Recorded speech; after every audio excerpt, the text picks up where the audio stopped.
మకర రాశి వాళ్ళకి ఏవుళంబి నామ సంవత్సర ఉగాది శుభాకాంక్షలు. ఈ సంవత్సరం జ్యోతిష రీతిగా గ్రహ ప్రభావాలు ఎలా ఉంటున్నాయి మన యొక్క అందరికీ మనం వచ్చి will give an indications. So దీన్ని బట్టి వాళ్ళ యొక్క జీవితాలని వాళ్ళ యొక్క గ్రహ ప్రభావాల యొక్క స్థితిని బట్టి వాళ్ళ జీవితాన్ని మలుచుకోవచ్చు. దీంట్లో మొట్టమొదట చూడాల్సింది మకర రాశి వాళ్ళకి జరిగేది ఏంటంటే, మనకు జనరల్గా ఒక సంవత్సరం తీసుకున్నామంటే ప్రతిసారి జరగడం వచ్చి గురువు యొక్క మార్పు సంచారం వచ్చి అందరికీ సంవత్సరం అందరూ ఎదురు చూస్తూ జాతక రీతిగా లేదా రాశి ఫలాలు చూస్తూ ఉంటాం. 2.5 సంవత్సరాలకు ఒకసారి జరిగే ట్రాన్సిట్ శని ఉంటుంది. కానీ ఈసారి జనరల్గా ఈ సంవత్సరంలో ఏం జరుగుతుందంటే, శని వచ్చి మే నుంచి అక్టోబర్ వరకు వక్రగతి అయి ధనుసు రాశి జనవరిలో ప్రవేశించిన శని మళ్ళీ వృశ్చికానికి రావడం వల్ల ఈ మకర రాశి వాళ్ళకి లాభస్థానానికి శని వెళ్ళడం వల్ల చాలా ఎదురు చూడని పరిస్థితుల్లో లాభాలు రావడం, ఎదురు చూడని పరిస్థితుల్లో సక్సెస్ రావడం అనేది జరుగుతుంది. సో ఈ సంవత్సరంలో మకర రాశి వాళ్ళకి మొదట శని ప్రభావం ఎలా ఉంటుందంటే, మే నుంచి అక్టోబర్ వరకు, మే వరకు చూసామంటే మకర రాశికి 3వ స్థానంలో శుక్రుడు ఉచ్చంగా ఉండడం వల్ల అన్ని విధాలైన సానుకూలమైన పరిస్థితులు అందరికీ ఉంటాయి. అన్ని విధాల లాభాలు రావడం, ఎక్కువ డబ్బు రావడం ఇవన్నీ జరుగుతూ ఉంటాయి.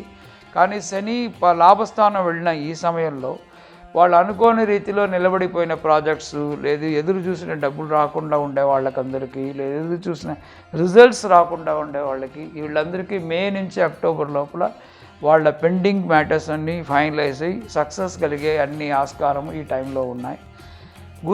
గురుగ్రహం వచ్చి ఈ పోయిన సంవత్సరం అంతా సెప్టెంబర్ 12 వరకు భాగ్యస్థానంలో ఉన్న దానివల్ల ఈ సమయంలో శని లాభస్థానంలో ఉండి గురువు భాగ్యస్థానంలో ఉండడం అనేది సెప్టెంబర్ 12 వరకు ఈ రెండు కలిపి జరగడం వల్ల మే నుంచి ఈ సెప్టెంబర్ వరకు ఈ సమయంలో ఎదురు చూడని పరిస్థితుల్లో చాలా పెద్ద విషయాలు అంటే ఉన్నతమైన సక్సెస్ కలిగే ఒక టైం వచ్చి అందరికీ ఈ టైంలో ఉంటుంది.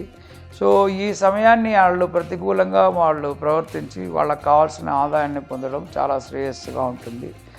ఇన్ని సంవత్సరాలు 1.5 సంవత్సరంగా ఉన్న రాహుకేతులు, ధనస్థానంలో ఉన్న కేతు, అష్టమ స్థానంలో ఉన్న రాహు, జన్మానికి కేతు, సప్తమానికి రాహు రావడం వల్ల మనకు ఈ 1.5 సంవత్సరాల్లో చాలా జాగ్రత్తగా ఫ్యామిలీ లైఫ్లో వాళ్ళు వ్యవహరించాల్సిన అవసరం ఉంటుంది. సో హస్బెండ్ వైఫ్ ఆలుమొగలు కానీ, లేదంటే మన పార్ట్నర్షిప్ విషయంలో కానీ కొంచెం మనం బుద్ధిని ఉపయోగించి ప్రవర్తిస్తే అన్ని విధాలైన మంచి మనకు విషయాన్ని సానుకూలంగా మనం మార్చుకోవచ్చు. ఈ సమయంలో మనం గుర్తుపెట్టుకోవాల్సింది ఏంటంటే, రాహుకేతులకు ప్రీతి చేసుకోవడం, మళ్ళీ శని వచ్చి అక్టోబర్ తర్వాత మళ్ళీ 12వ ద్వాదశ భావానికి వచ్చేటప్పుడు శని గ్రహానికి ప్రీతి చేసుకోవడం వల్ల జరిగే ఆటంకాలు, ఇబ్బందుల నుంచి మనం అధిగమించి మనకు కావలసినట్టుగా ఈ అన్ని విధాలుగా మనం జీవితాన్ని మార్చుకోవచ్చు. ఈ గ్రహస్థితి, గ్రహచారం వల్ల మనకు జరిగే విషయాల్ని ఎప్పుడు తపస్సుతో లేదు దైవబలంతో అధిగమించి మనం అన్ని విధాలైన సుఖాన్ని పొందడానికి అన్ని ఆస్కారాలు ఉన్నాయి. సో ప్రతి వాళ్ళ జాతకంలో ఉన్న లగ్నాలు, వాళ్ళ యొక్క గ్రహబలాలు ప్లస్ వాళ్ళ యొక్క దశాభుక్తులను బట్టి వాళ్ళ జీవితాలని మలుచుకోవడానికి అన్ని విధాలైన ఆస్కారము చాలా ఈజీగా ఉంటుంది. ఈ మకర రాశిలో పుట్టిన వాళ్ళకి, ఉత్తరాషాఢ నక్షత్రంలో పుట్టిన వాళ్ళకి జనరల్గా వచ్చి మనం చాలా జాగ్రత్తగా ఉండవలసింది పెళ్ళి, వాళ్ళ ఫ్యామిలీ లైఫ్ విషయాల్లో చాలా జాగ్రత్తగా ఉండాలి. ఈ సమయంలో చాలామందికి ప్రాబ్లమ్స్ అంటారు, ఫ్యామిలీ లైఫ్ ప్రాబ్లమ్స్ కానీ పార్ట్నర్షిప్ ప్రాబ్లమ్స్ వర్క్ చేయడానికి అన్ని ఆస్కారాలు ఉన్న దానివల్ల శ్రీరంగం కానీ, లేదంటే ఎక్కడైనా ఉన్న రంగనాథ స్వామి దేవాలయానికి వెళ్ళి రావడం, మహావిష్ణువుని దర్శనం చేసుకోవడం చాలా ఉన్నతంగా ఉంటుంది. శ్రవణ నక్షత్ర జాతకులకి అన్ని విధాలైన లాభాలు రావడం, ఎడ్యుకేషన్, చాలా కమ్యూనికేషన్ ఇటువంటి లైన్లో ఉన్న వాళ్ళకి సక్సెస్ రేట్ చాలా ఎక్కువగా ఉండడం, అన్ని విధాలైన మంచి విషయాలు ఎక్కువగా శ్రవణ నక్షత్రంలో జరిగే ఉండే వాళ్ళకి చాలా ఆస్కారం ఉంది.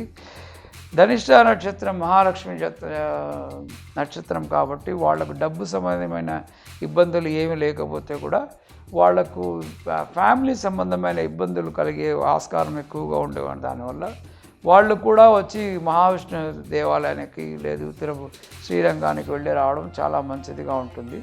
ఈ సంవత్సరం స్వతహా వీళ్ళందరికీ చాలా ఓవరాల్ చేశారంటే మిశ్రమ ఫలితాలు ఉండే దానివల్ల వీలైనంత వరకు సదా ధ్యానం చేయడము లేదు దైవాన్ని దర్శనం చేస్తూ ఉండే దానివల్ల జరిగే మంచి అవకాశాలని ఎక్కువ చేసుకోవడానికి అన్ని ఆస్కారాలు ఉంటుంది.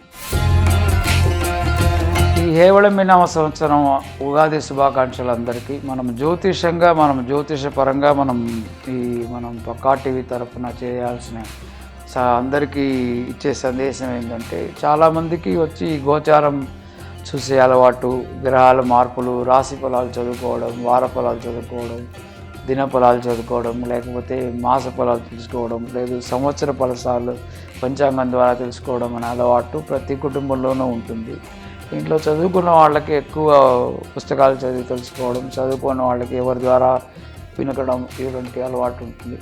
వీటిని మనం ఎలా మన జీవితానికి ఉపయోగపరచుకోవాలి అనే దాన్ని ఉద్దేశించి మనం చూసామంటే, గోచారపరంగా మనకు పంచాంగ శ్రవణం అనేది అనాదిగా మన అందరికీ అన్ని కుటుంబాల్లోనూ ఉంటుంది. మనం ఆ రోజుల్లో రేడియోల్లో వినబడడం నుంచి ఈ రోజుల్లో మనం పంచాంగం కొని చదివి తీసుకోవడం, లేదు ఈ రోజుల్లో టీవీ ప్రోగ్రామ్స్ అన్నింటిలో కూడా ఉగాది పరంగా ఈ పంచాంగ శ్రవణం అనేది నడిపిస్తున్నారు.